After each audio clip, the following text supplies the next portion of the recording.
All right, Facebook, we are back live from the Oasis. Mike Davis. We were having a wonderful discussion in our Zoom room about what Aaron was talking about, and we got into some other things. Let's get into the word for today. I have not actually taught in a while. My computer is finally working again, so I can teach now. All right, let's pray and we'll get into the study. Father, we thank you so much for your word. We thank you so much, Heavenly Father, for your spirit. Lead us and guide us into all of your truth today. Whatever we say and all that we say, may it be done to your honor and your glory. And may we be conscious of doing that in Jesus' name.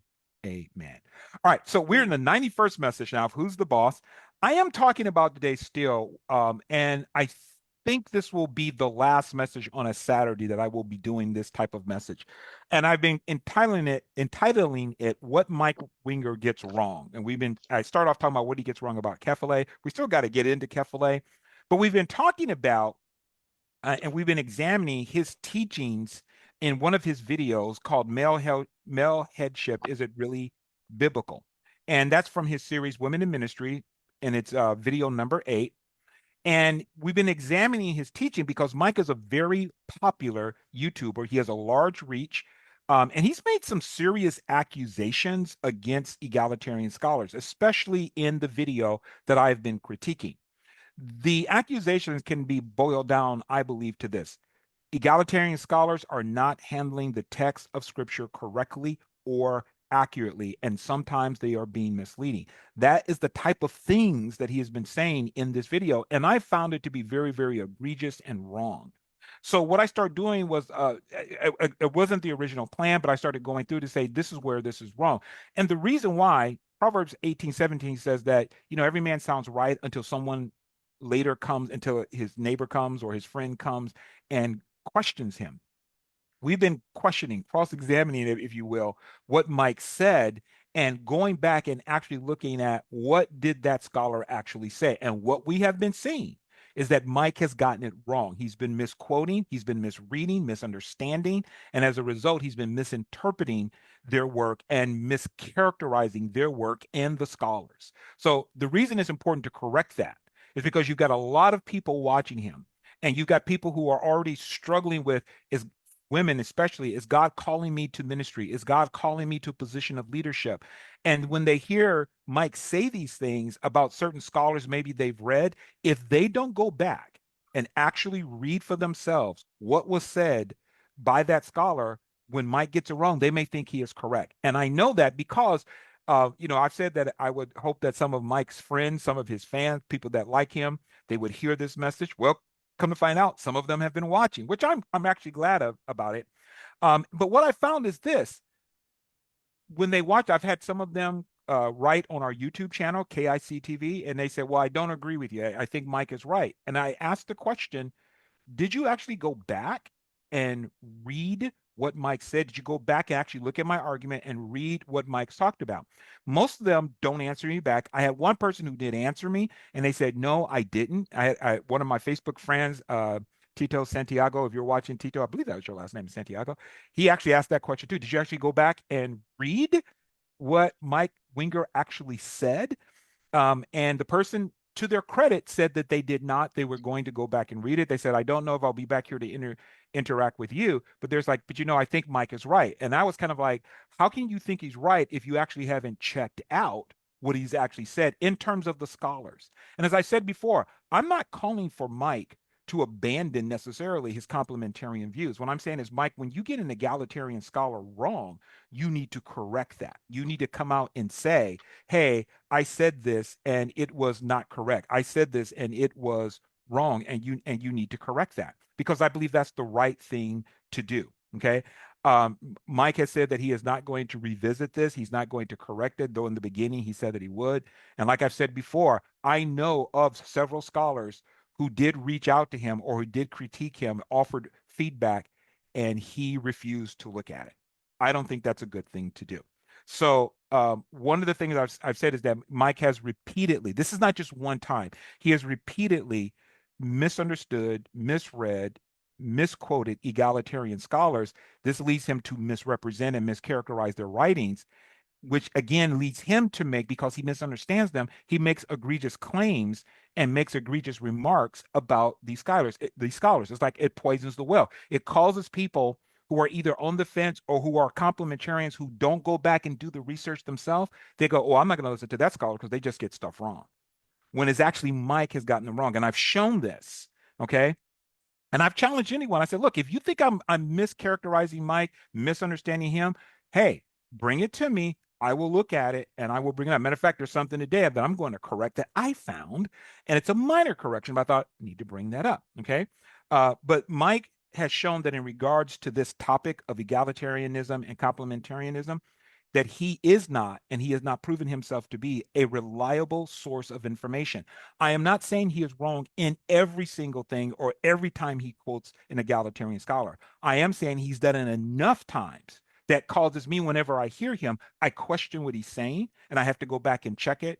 And many times I found, Mike, you are mischaracterizing what this scholar has said.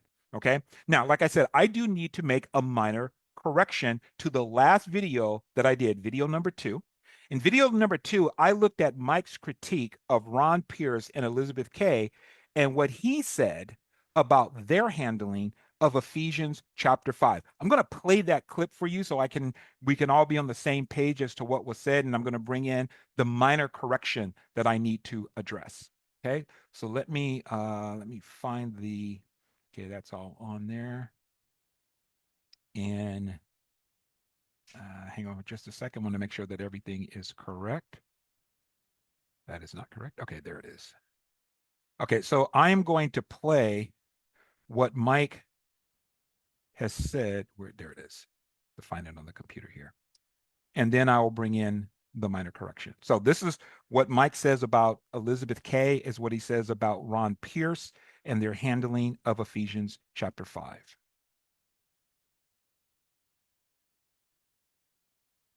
Ephesians 5, this verse actually was strangely ignored by the authors in their verses where they say Paul talks about head and body and metaphor and all that. They just ignore Ephesians 5. But we have to read it. And Ephesians 5. Okay, play it one more time. This verse actually was strangely ignored by the authors in their verses where they say Paul talks about head and body and metaphor and all that. They just ignore Ephesians 5. Okay, so what Mike says is that they ignore Ephesians 5. Okay. And then he goes into talking about Ephesians chapter 5 and verse 23. Now, Mike says that they ignored the passage Ephesians chapter 5 verse 23 in their references that they had made. And in his notes, I went and checked actually because he uh, has put up all of his notes. So I went and checked his notes. Now, what he said was they ignored this passage, and the passage that he's going to be talking about is Ephesians chapter 5, verse 23. He said they ignored this passage in their reference. In his notes, he has bolded the verses 20, 22, 23, and 24. Okay. And then he is saying also that they skipped these verses. I'm going to show you that in a little bit. Now, when Mike said this, what I said was, no, they did not skip this verse. They did not skip verse 23. You can actually, and I said they actually reference verse 21, 22, 23, and 24. And that is actually where I got it wrong. Okay. I said, no, they didn't ignore it. They referenced actually 22, 23, and 24 in the passage. Now, on page 115 of the book, this book here, Discovering Biblical Equality, they do reference Ephesians chapter 5, verse 22, 23, and 24. Okay. I said in my video, they also reference verse 23. But this is not completely correct. Kay and Pierce do reference Ephesians chapter 5, verse 23 on page 111 of their article about 1 Corinthians chapter 7, verses 1 through 40. Keep in mind, the chapter is about 1 Corinthians chapter 7, verses 1 through 40. On page 111, they do cite or they reference or they refer to Ephesians chapter 5 and verse 23. Let me show it to you. Let's see, is this it here? Yeah. So here they're talking about Ephesians chapter 5. Excuse me, they're talking about 1 Corinthians chapter 7, verses 1 through 16. They say more specifically, it is Paul's way of framing these these 12 principles that catches the eye of the careful reader. Here in 1 Corinthians chapter 7, verses 1 through 16, he does not address the man as head of the woman as he does in 1 Corinthians chapter 11, verse 3 and Ephesians 5:23. So they acknowledge that in Ephesians chapter 5 and verse 23, Paul does address the man as the head of the woman.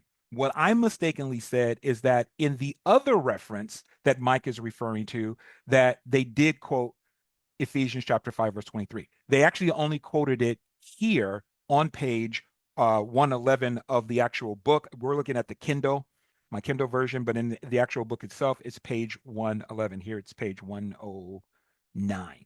Okay. Um, but so on page 115, the reference they cite is Ephesians chapter 5, verse 21 through 22 and 24. They do not reference Ephesians chapter 5, verse 23. So let me show that to you. And let's see, where's it at? Is it here? Yeah. So Mike actually quotes this, and I think we may go and look at it. So if you look down here, let me move this out of the way here. At the bottom, it says, secondly, though Paul does not explicitly mention authority in Ephesians 5, he instructs the wife to submit herself to her husband, who was construed, culturally as the head of the Roman household, as part of the apostles' principle of submitting to one another in the church. Okay, so what Dr. Ron Pierce and what Elizabeth Kay is saying is that Paul does not explicitly, and he does not explicitly mention authority in Ephesians chapter 5. He instructs the wife to submit herself. Now, notice this. They say Paul instructs the wife to submit herself to her husband, who was construed culturally as the head of the Roman household, that he instructed her to do this as part of the apostles' principle of submitting to one another in the church. And then they give the reference here, Ephesians 5:21 through 22 and 24. Okay, so they did leave out in this passage Ephesians chapter 5, verse 23. Okay, now let me go on. Mike says that they didn't mention Ephesians chapter 5, verse 23, because they thought it was irrelevant because it didn't mention the word body. So he says the reason they left out Ephesians chapter 5, verse 23 is because they thought it was irrelevant because it didn't mention the word body. Let me play that for you here. This is what he says. So they ignored this passage in their reference. Ronald Pierce and Kay. I can't remember her first name right now. Anyway, Pierce and Kay ignored this in their references of where Paul talks about headship. It expressly uses kephale in the context of husbands and wives. How can we ignore it? And they seem to dismiss it as irrelevant because it doesn't use the word body. Okay, so you hear him say that. They dismiss it because it doesn't mention, they think of it, evidently they think of it as irrelevant. That's why they didn't mention it, because it doesn't mention the word body. However, when you actually go back, and we talked about this, but I just want to reiterate, when we go back and actually read what they said, again, context. I'm teaching a class now on Saturday evening called How to Study the Bible for a Change. And one of the things we have been emphasizing over and over and over is context, context, context. I always say, that's one of the things I get known for is I'm always going context, context, context. When I die, they're going to put on my tombstone, context, context, context. All right. But let's go back to what they actually said. Let's read it, what they said in context. Okay. Now, it is true again, they don't mention Ephesians chapter 5, verse 23. We could see it here on the screen. But what is their point? What are they talking about? Again, second, this is at the bottom of the screen here. Though Paul does not explicitly mention authority in Ephesians chapter 5, he instructs the wife to submit herself to her husband as part of the apostles' principle of submitting to one another in the church. And then they cite Ephesians 5:21, 22, and 24. Okay. Now, here's the thing.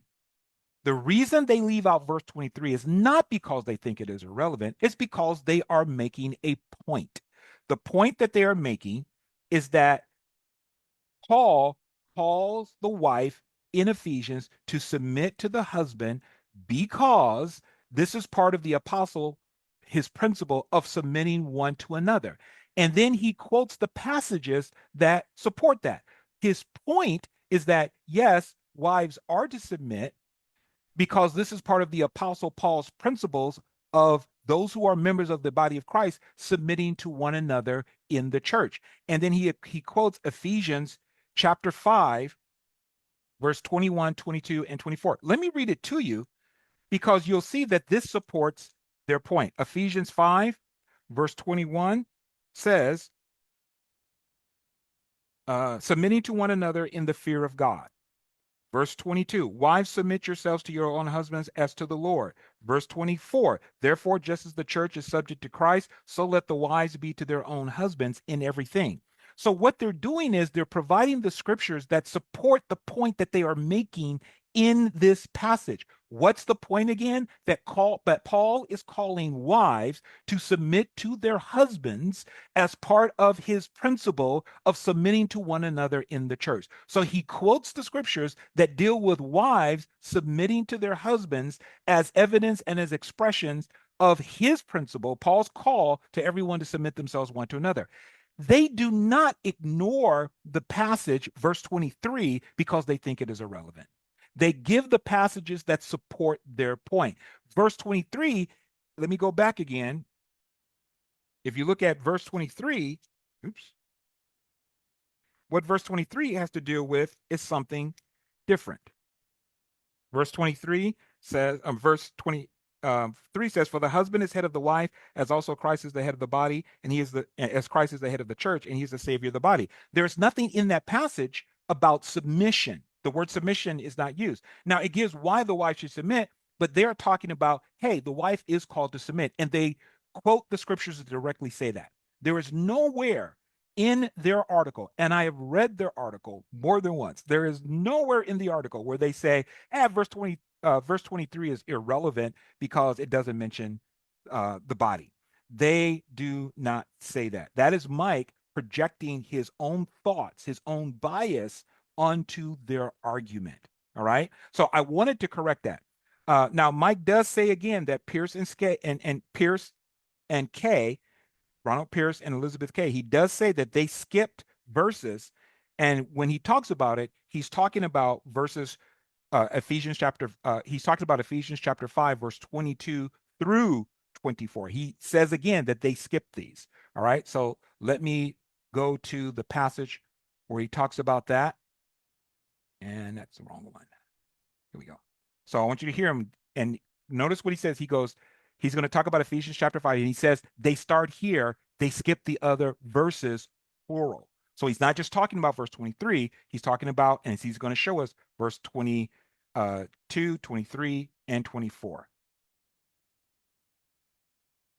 Same passage in Ephesians, the verses they're quoting, the verses they skipped. Notice they start at 5:25 through 30. Well, let's just read the other side of it. 5:22, we'll read it again, through 24. What does it say? Moreover, wives, submit to your own husbands as to the Lord, for the husband is the head of the wife, as also Christ is the head of the church, and he's the savior of the body. Therefore, just as the church is subject to Christ, so let the wives be subject to their own husbands in everything. Okay, so again, we see that he is accusing them of skipping over Ephesians chapter 5, verse 22, 23, and 24.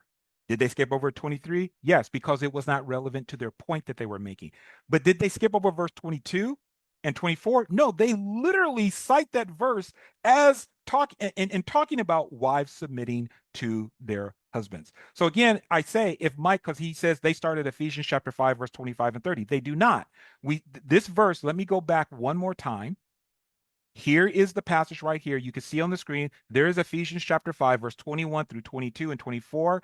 Then they say, though kephale in the head body metaphor may connote authority over or source of provision in the larger context of both Ephesians and Colossians, Paul only reinforces the idea of source of provision for husbands. Moreover, he calls husbands to love their wives sacrificially as Christ did for the church. Ephesians chapter 5, verse 25 through 30.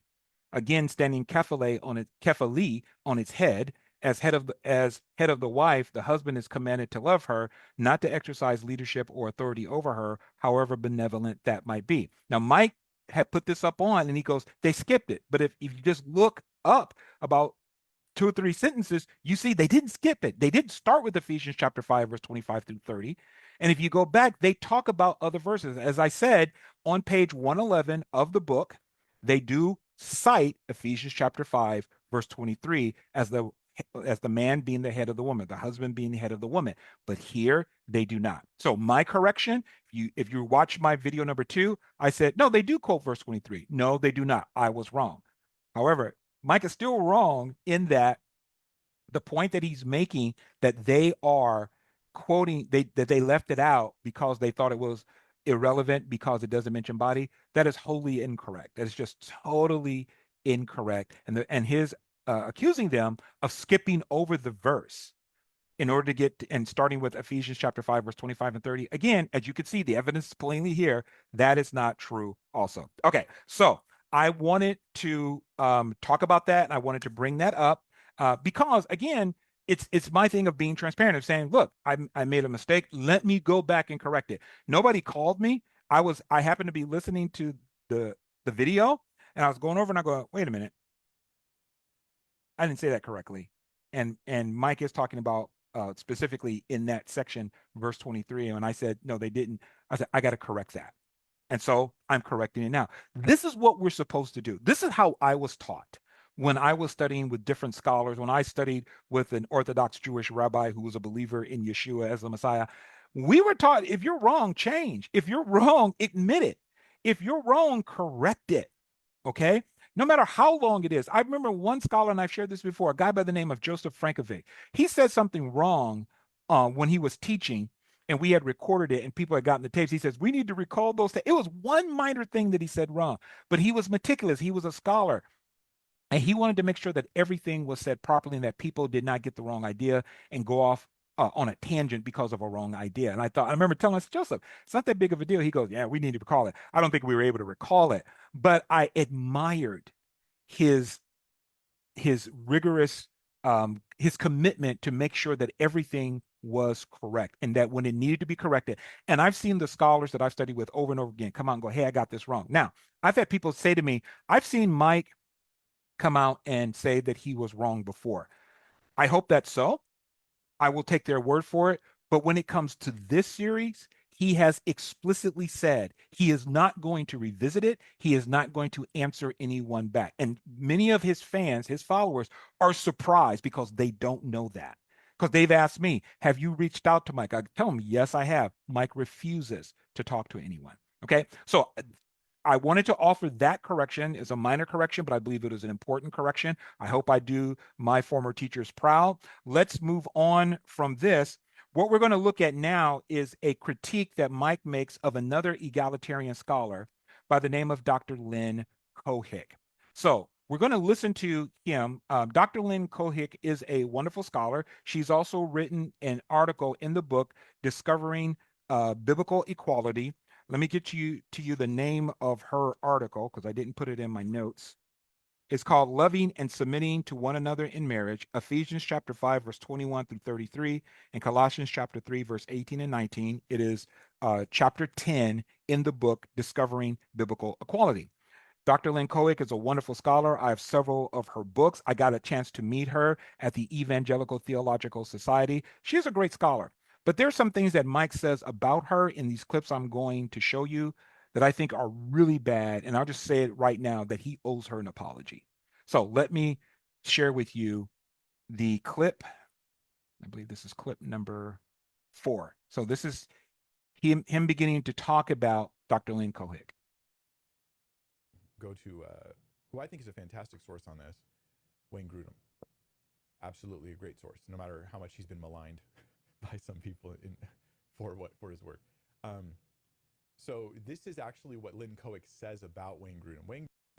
Okay, so he is going to talk about what Lynn Cohick, and notice what he said. This is what she says about Wayne Grudem. Let me play it to you one more time. because I want, especially if somebody's watching me who's a fan of Mike Winger, I want you to hear it for yourself what he actually says. To who I think is a fantastic source on this, Wayne Grudem. Absolutely a great source, no matter how much he's been maligned by some people for his work. So this is actually what Lynn Cohick says about Wayne Grudem. Wayne, let me go to. Okay, so he says this is what she says about Wayne Grudem. Let me go to the next video, and he offers more of his critique of what Mike says, she says about Wayne Grudem. Let me say it again. Mike is going to report on. He is going to tell you what she says about Mike Grudem. So let me put it like this: Mike says Mike is going to say what Lynn Cohick says, according to Mike, about Wayne Grudem. Here it is. But Wayne Grudem did a survey of 2,000 plus, over 2,000 examples of the use of kephale. And here's her summary of his survey. You'd think, oh, I could just dismiss his work after reading this. Now, notice what he said. It is this, what we're looking at on the screen, is her summary of the work of Dr. Wayne Grudem. It is her summary. All right. He examined over 2,000 examples of the term kephale in the ancient world and concluded that 2.1% of the time it should be translated with the sense of leader or having authority over, including in the biblical text examples. Overload, I know it, but now I'm going to play it one more time because I want you to hear the whole thing without me interrupting. He is saying that this is her summary. What we're looking at on the screen is her summary, her summation of Dr. Wayne Grudem's work on kephale. Grudem did a survey of 2,000 plus, over 2,000 examples of the use of kephale. And here's her summary of his survey. You'd think, oh, I could just dismiss his work after reading this. He examined over 2,000 examples of the term kephale in the ancient world and concluded that 2.1% of the time it should be translated with the sense of leader or having authority over, including in the biblical text examples. Okay, so you're clear now that what Mike says, this is Lynn Cohick's summary of Wayne Grudem's work. Okay? Let me play to you one more clip where this is concerned. And so what he says is Dr. Lynn Cohick's summary of Dr. Wayne Grudem's work. I mean, that just sounds, Grudem's work seems that it's very unlikely. Okay, it could mean leader, but 2.1% of the time, that's a really low chance that it ever means leader in the Bible. And Grudem even included those examples. So why would I listen to that? Her summary of Grudem's work involves some statistical trickery.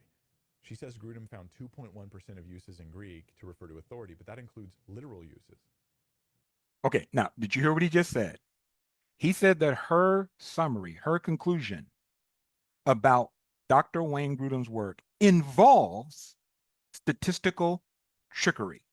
He's accusing Dr. Lynn Cohick of statistical trickery. Let me play it for you one more time.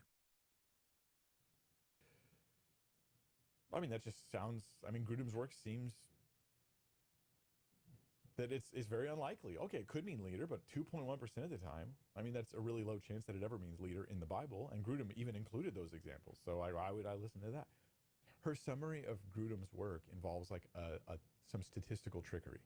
She says Grudem found 2.1% of uses in Greek to refer to authority, but that includes literal uses. Okay, so again, he literally has accused Dr. Lynn Cohick of summarizing the work of Dr. Grudem, which he has placed here on the screen. He says this is a summation of her work, and that she says that only 2.1% of the time kephale should be translated with the sense of leader or having authority over. And Mike says, well, if you read that would call you go, okay, well, I don't have to listen to Grudem where this is concerned because it's only 2.1% of the time. But then he says, but what Dr. Lynn Cohick does is utilize some statistical trickery. That is saying she is being deceptive in how she is summarizing and talking about his work. Okay, so he is saying, Mike, according to Mike, and I know I keep repeating this, but I want to be clear. According to Mike Winger, Dr. Lynn Cohick's summary of Grudem's work involves statistical trickery because, according to Mike, Dr. Lynn Cohick says that Grudem found 2.1% of kephale referring to authority in the Greek. Here's the problem with Mike's statement. It's not true. Now, you might be thinking, Mike, we're looking at it here on the screen. She did write this. This is from her book. How could you say that's not true? Because this statement that she makes is not stating her summary of Wayne Grudem's finding. She is actually quoting Wayne Grudem. This is his findings that she is quoting. The 2.1 statistic is not her statistic, it is Wayne Grudem's statistic. Let me show it to you from the article that Mike talked about so much. So let me bring something up here. If you can see that here, this is Grudem's article on kephale that was written in 1985. If you look at the top, it's the results of this survey and tabulation of uses of kephale are as follow. This is Wayne Grudem's article. He has the meaning, the number of instances, percentage of total instances, and then percentage of 302 metaphorical uses only, all uses except 1A. So if you scroll down, you see where it says under E, person of superior authority or rank or ruler or ruling part. And then you look at, then it's number of instances, 49, percentage of total, 2.1%. This is Wayne Grudem's statistic. Dr. Lynn Cohick was not quoting, excuse me, she was not offering her summation of his 2000 over 2000 findings of kephale. She was quoting his statistic. He is the one who said that in terms of a person of superior authority or rank or ruler, in terms of the number of times that he found it, 49, and that works out to what percentage wise? 2.1%. She is simply laying down what Grudem said. So, who is showing the statistical trickery? It's not Lynn Cohick, and it's not Wayne Grudem, because this is his finding. And this is why I said this was really bad. She's merely restating what Grudem said. There are two authors, Andrew Bartlett and Taryn Williams. They wrote about this on Taryn Williams' website, tarynwilliams.com. They have a whole section there about what Mike Winger gets wrong. They talked about this also. I went back and checked what they said, and this is what they said in terms of Mike, what he just said about Lynn Cohick, Dr. Lynn Cohick. They said, quote, this is injudicious and an unjustified description. And they're talking about Dr. Lynn Cohick. What does injudicious means? It is both unwise, showing a lack of good judgment, and it is unfair. On Mike's part, this was unwise, and this showed a lack of judgment. He did not read this carefully. Now, he has Dr. Grudem's article. I know this because when I first looked at it, I downloaded it from him. He has the article. That's where I got it from. And when I went back and I was looking at the table, I went, oh my God, this, just like Taryn and just like Andrew Bartlett said, this is Dr. Grudem's statistic, not Dr. Lynn Cohick's. So this is why I said that in regards to this series, Mike is not a reliable guide or reliable source of information. He misreads Grudem, applies it to Dr. Cohick, and then accuses her of statistical trickery. And when I saw this, it made me realize, I said, I think Mike, when he started this series, he said, and throughout the series, he would say, I'm going to put aside my bias. I'm going to really try to put aside my bias. I don't know if anybody can totally ever put aside their bias. You can try. I don't think he put it aside far enough, because I think his bias influenced the way he was reading. And again, this is not just one time Mike has done this. It's been over and over and over. But what's bad here is that he accuses a PhD scholar of trickery, of deceit, and that is wrong. That's slander if you do that. What does slander mean? Slander, according to the Oxford Language Online Dictionary, it is the act of saying an untrue negative statement about someone. It is the act of making a false spoken statement damaging to a person's reputation. By saying, now he didn't say, I think Dr. Cohick got this wrong. That would have been better. But he said she is involved in statistical trickery. That is slander. That is slander. And I actually plan on writing on Twitter. I know Mike's on Twitter, and I'm going to copy him in it to say, you need to apologize because that was just wrong. You misread, you misunderstood, and you end up mischaracterizing Wayne Grudem and Dr. Lynn Cohick. It is Wayne Grudem who said that 2%, 2.1% of the time it should be translated with the sense of leader or having authority over it. That was Wayne Grudem. She's just restating what he said. She doesn't say it's right. She doesn't say it's wrong. She just restates what he says. Okay. But to accuse her of statistical trickery is wrong. And this is why I have said over and over, I'm not asking Mike Winger to come out and deny complementarianism or refute complementarianism. It'd be great if he would. What I'm saying is, Mike, you need to come out and make corrections, and in this case, make apologies for when you have really gotten a scholar wrong and you've accused them of saying something they did not say. He owes Dr. Cohick an apology. Okay? Let me share with you another. And for those of you that are fans of Mike Winger, I invite you again, get the actual book, read it.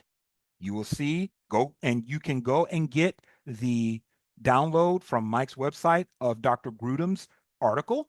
You will see where he quotes. I just put it up on the screen, but you can go see it for yourself. And for those of you who are Mike's fans and you think I'm being unfair, somebody has said that I was being disrespectful. Mike, I'm not being disrespectful. I'm saying to Mike, as a brother to another brother, you've slandered a scholar. You have potentially damaged her reputation in the ears of those who follow you. And Mike has almost 1 million followers, and he's probably had almost 500,000 people watch his videos. You have potentially damaged her reputation. That needs to be made right. Just like I came on and said, hey, I said that verse 23 was included. I was wrong. Mike was right. They did leave that out. Okay. I got it wrong. I had to correct it. There's nothing wrong with coming out and saying, I got it wrong. And Dr. Cohick, I apologize. I'm not saying, Mike, you got to come out and go, I got it wrong. I repudiate all my complementarian ideology and theology. No, just for this and for other scholars that I've pointed out, because he did this to Amy Bird. He did this to Linda Belleville. He's done this to Craig Keener. He's done this with Dr. Lynn Cohick. He's done this with Ron Pierce and Elizabeth Kay. And when I mean done this, he's gotten them wrong and he's misquoted them and mischaracterized their work. And I have proven this. I've shown this in videos. I'm not going to go back over it again. This needs to be corrected. I think this is really, really wrong. That I know I would be very upset if somebody misquoted me and then it was pointed out to them that it was misquoted and they refused to correct it. They did it publicly and they refused to correct it. I would be upset because that's not right. And I've had my name dragged through the mud. I've had things said about me that were not true. And the person never corrected. Yes, I did forgive them. Okay. All right, let's move on from here. Here's another critique that Mike makes. We're going to end with this one. So this probably won't be too long today, but I felt like that needed to be done, that needed to be said because that is truly egregious to accuse someone of saying something that they did not say because you misread what they said. All right, here's another critique that Mike offers, and this deals with lexicons, Greek English lexicons. He's going to make a critique of something that Dr. Lynn Cohick said, and I'm going to critique his critique. All right, let's go to the lexical claims. This is the last one. This is going to take a while. The lexical claims are particular. This is the biggest part of the debate, the lexical claims. Let me read to you a quote from Lynn Cohick on this. Okay, we're going to talk about her work here in particular. She says, and I quote, the Greek term used for head is kephale, which typically refers to the physical head resting on the neck. And I showed some of this quote earlier, but we'll read more of it. In Hebrew, Latin, and English, head can be used metaphorically to indicate leader. It is difficult to make the case that it refers to leader in Greek, for we have almost no evidence of this. Then she says this, and this is the thing we're going to test. Lexicons in the 19th and 20th centuries suggested source as a possible meaning, metaphorical meaning, but not leader. I have no evidence that head means leader in Greek. And all right. Okay, so what's his critique? His critique is that Dr. Lynn Cohick said that that in terms of kephale, meaning authority and leader, that when you look at Greek English lexicon of the 19th and 20th century, we do not see them giving as a meaning for kephale the um, the definition, they call it the gloss of leader or authority over. She says in Greek English lexicons or lexicons of the 18th and 20th century. Okay, I'm going to show you this quote in a little bit later. And so what Mike says, wow, this is amazing that she would say something like this. Let me read to you, let me share with you what else he says after this. This is not this, I just broke it up, but he's gonna go back and going back a little bit, and you can hear what he says. Lexicons in the 19th and 20th centuries suggested source as a possible meaning, metaphorical meaning, but not leader. I have no evidence that head means leader in Greek, and lexicons in the 19th and 20th century support source but not leader. So I have access to a bunch of lexicons, and I thought that sounds like a super strong claim, right? The point is that modern scholarly work shows that this word means source and does not carry the connotation of leader. Now, in spite of everything we've already done in the video, you're like, wait a minute, Mike, like, how is it? That doesn't make sense. And I agree with you. It doesn't make sense. Okay, so what Mike does here, let me see if I finished here.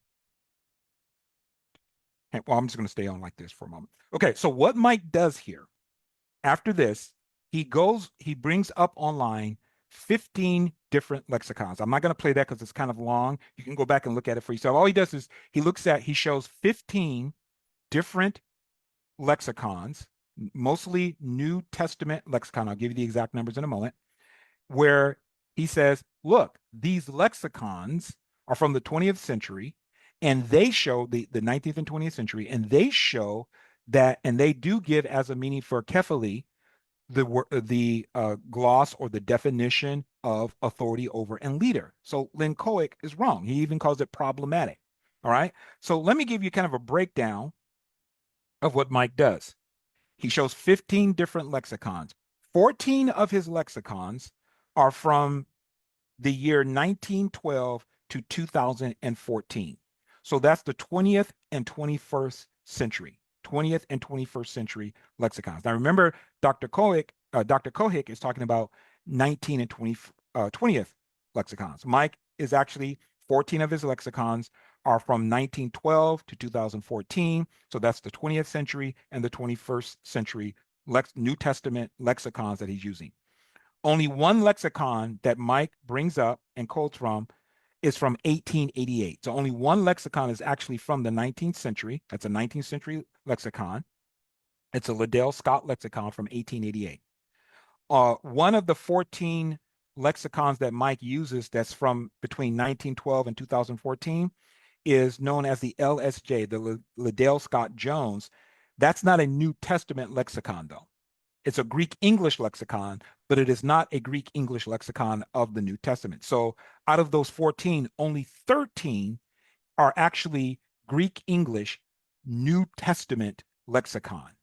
One of them, the Liddell Scott, one of the 14, the Liddell Scott Jones, it is just a Greek English lexicon, but it is not a New Testament lexicon.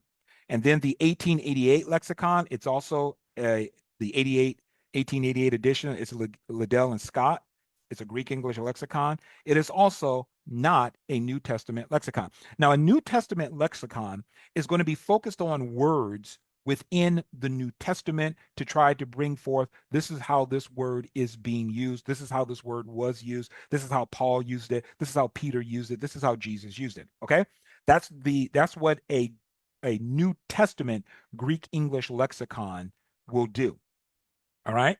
But as we said, 13 of the 15 that Mike shows on the screen, only 13 are New Testament lexicons. Now, this is significant that he brings up 13 New Testament lexicons. The other lexicons are what I am calling non New Testament lexicons. They are not focused on the New Testament and their use of Greek words. They're looking at how different Greek words that may be in the New Testament, but they were just, out there in the Greek world, how those words were used in different time periods. Okay. But they're not specifically focused on the New Testament, though the words that they may cover are in the New Testament. I hope that's clear. New Testament lexicons specifically focused on how they might look at, well, this is how the word was used.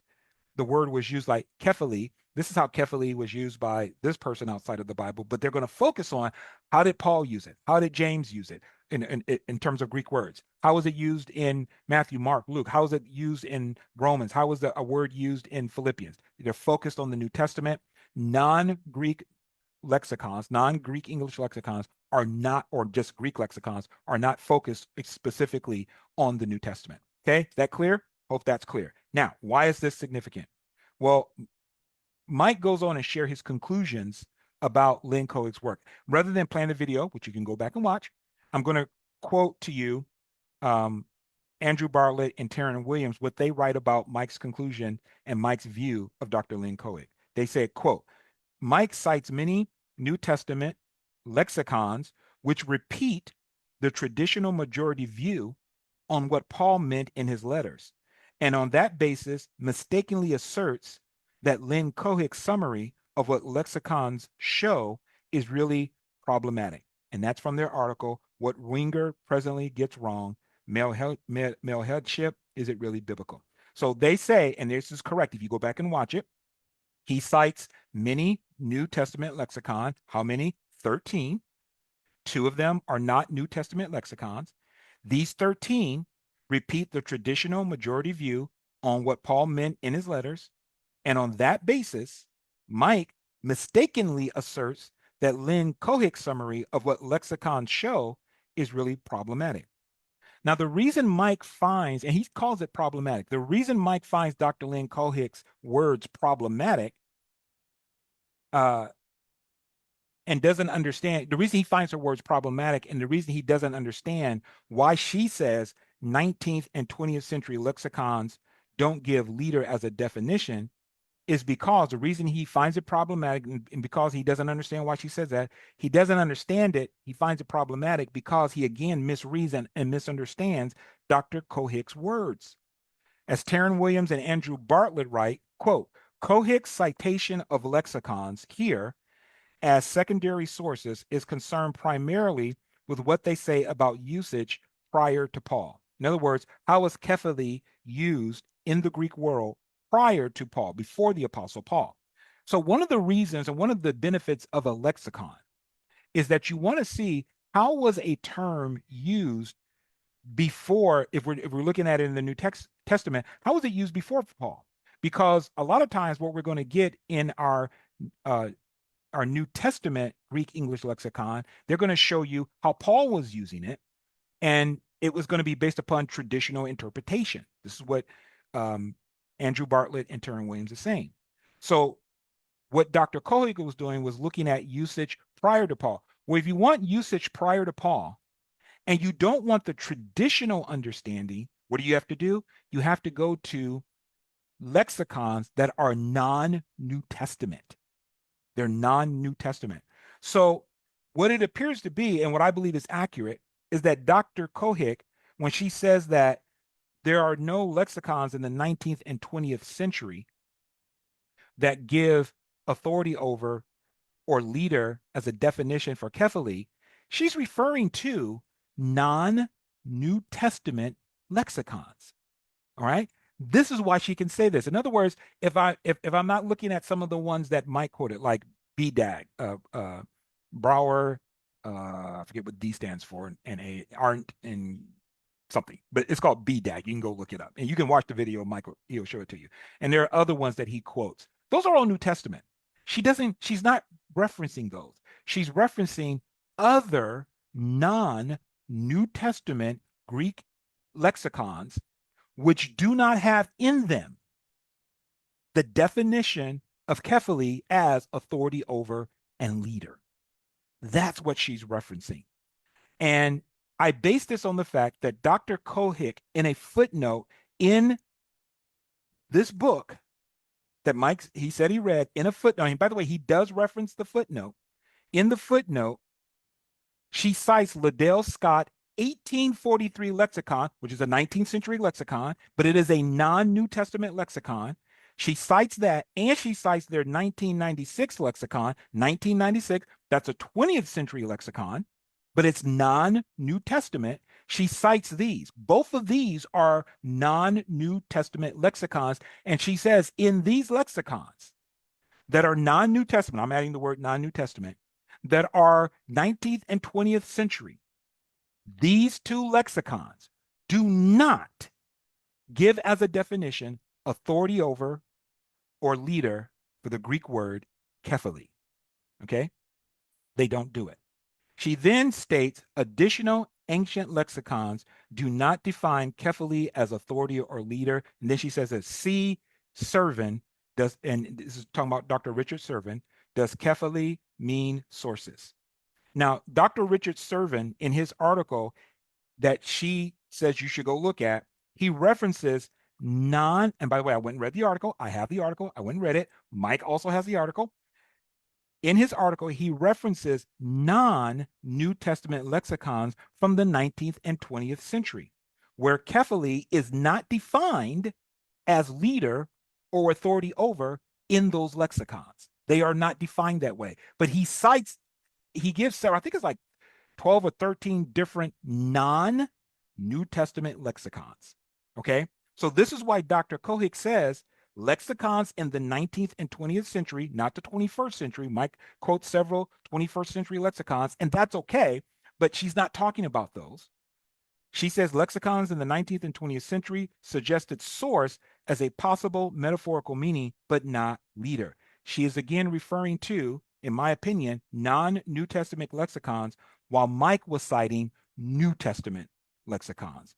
The non-New Testament lexicons show that prior to Paul, authority or leader was not a common definition for kephale. All right, let me actually bring up for you, quote again from Dr. So here's Dr. Lynn Cohick's quote from the article, Loving and Submitting to One Another in Marriage, Ephesians 5:21 through 33, and Colossians chapter 3, verse 18 and 19, in the book, Discovering Biblical Equality, 3rd edition. On pages 199 and 200, it says, quote, the Greek term used for head is kephale, which typically refers to the physical head resting, now Mike read this, by the way, resting on the neck. In Hebrew, Latin, and English, I'm going to come back to this in another video where I talk about why this is significant, because Dr. Richard Servin says the same thing, and Mike criticizes for that. In another video, I will cover this.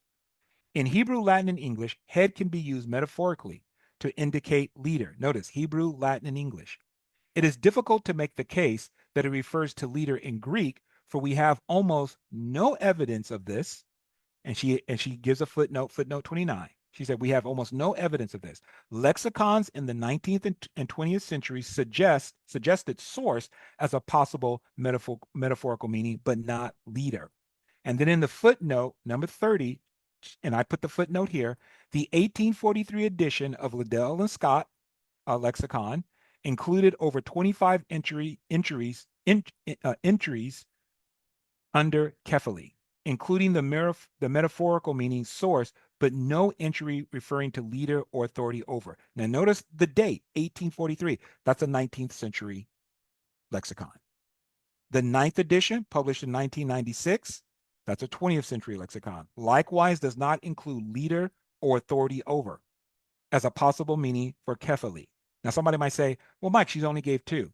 Then she goes on to say, additionally, ancient lexicons do not define kephale as authority or leader. See Servin, does kephale mean source, pages 85 to 112.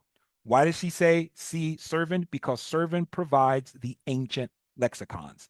He names them, and he also talks about lexicons in the 19th and the 20th century where kephale is defined, and they don't define it as leader or authority over. So she's referencing Dr. Richard Servin in his article.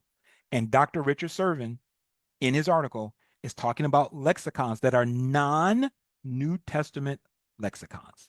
Okay. So Mike gets Dr. Let me stop sharing now. I think I'm done. He gets Dr. Cohick wrong. And he says it's problematic, but he's not reading her correctly. Now, let me say this.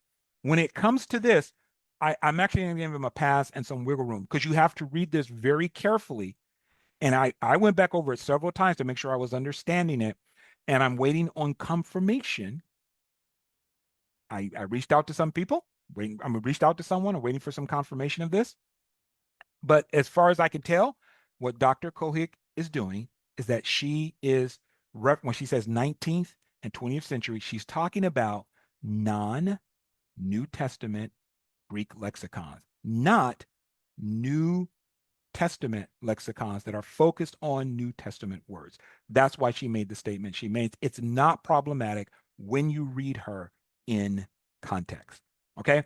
Now, I am going to do a video probably this week. I probably won't do it next week, but I'll probably do it this week and then just post it to our YouTube channel, KIC TV, and also to Facebook, where I'm going to be dealing with what Mike says, his critique of Dr. Richard Servin and Dr. Cohick in their uses of lexicons, because he critiques them for not using New Testament lexicons. But there is a reason, a scholarly reason why they probably did not do that. Okay. And actually, Richard Servin literally says why, and I'm going to give some support for what he says from a scholarly perspective. All right, we're done. Okay. Hope you got something out of it. I knew it was a lot. Go back through it again. If it wasn't clear, you may need to listen to it a few times.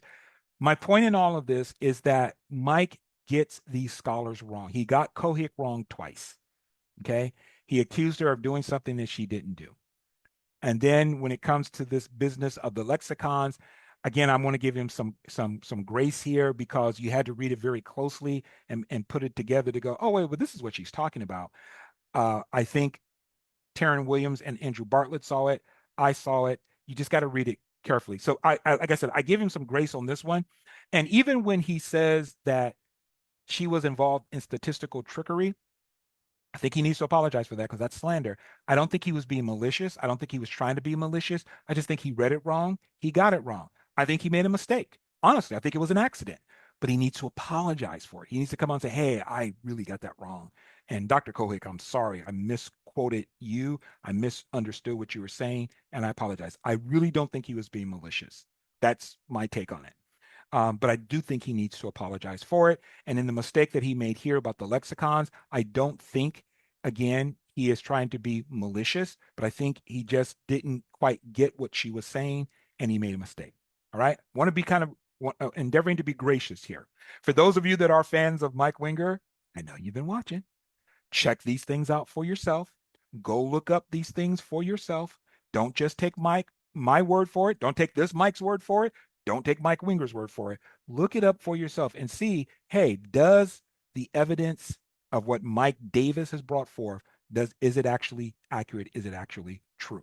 As a friend of mine once said, no contempt before investigation. Before you reject what I say, go investigate it and check it out.